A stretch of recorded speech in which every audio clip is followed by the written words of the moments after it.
Good day to our lecturer, Madam Dayan Hatijah, and my fellow classmates. I am Yvonne Chu Yin Shi from Group 33.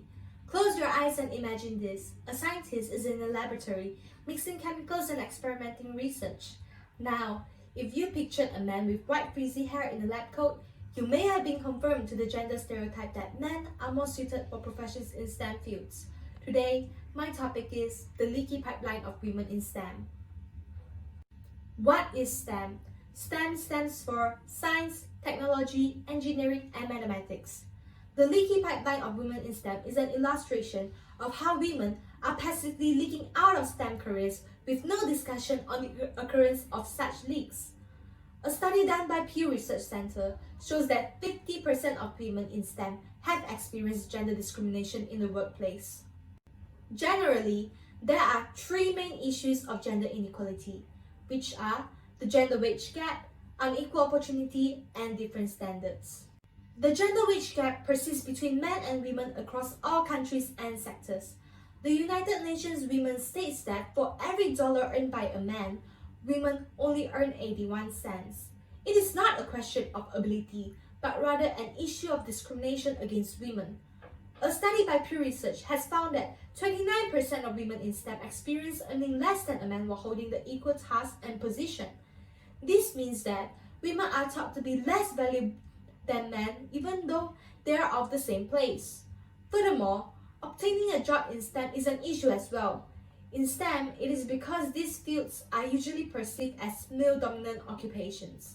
Hence, the gender pay gap is a reason why women are leaving the STEM industry that results in the leaky pipeline. Another source of the leaky pipeline is the different standards for women in STEM. Women have to work harder than men to obtain respect in the same position.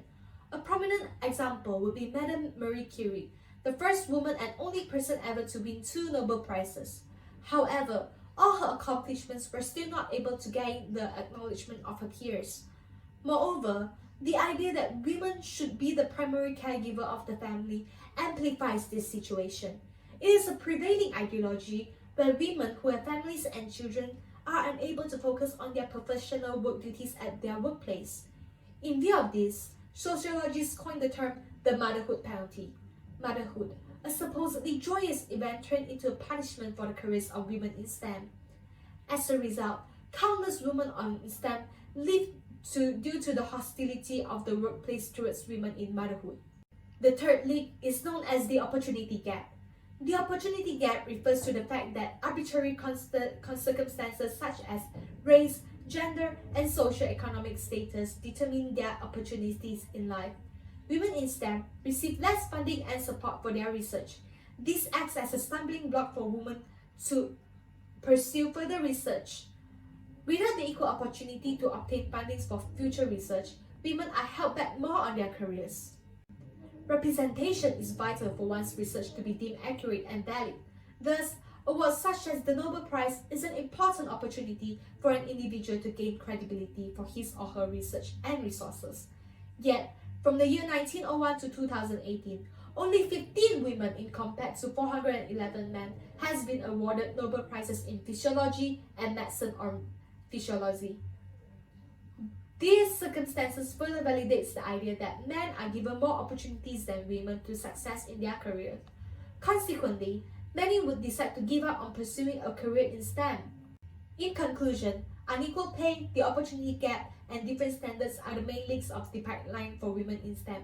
Undeniably, these issues have existed for a period of time. The question is, what can we do about it? The first step would be to address the problem, admitting that this is an issue is reality in our community, and raising awareness about it will help more people understand the matter. In addition, local government can provide more training opportunities and increase the quota for female nomination in STEM awards. In the long run, adding more water to the leaking pipe is not a solution. Rather than recruiting more women, supporting women in STEM would be much more efficient in fixing the leak. Empower women in STEM with the right tools and encouragement to pursue the career of their heart's choice without boundaries. Thank you.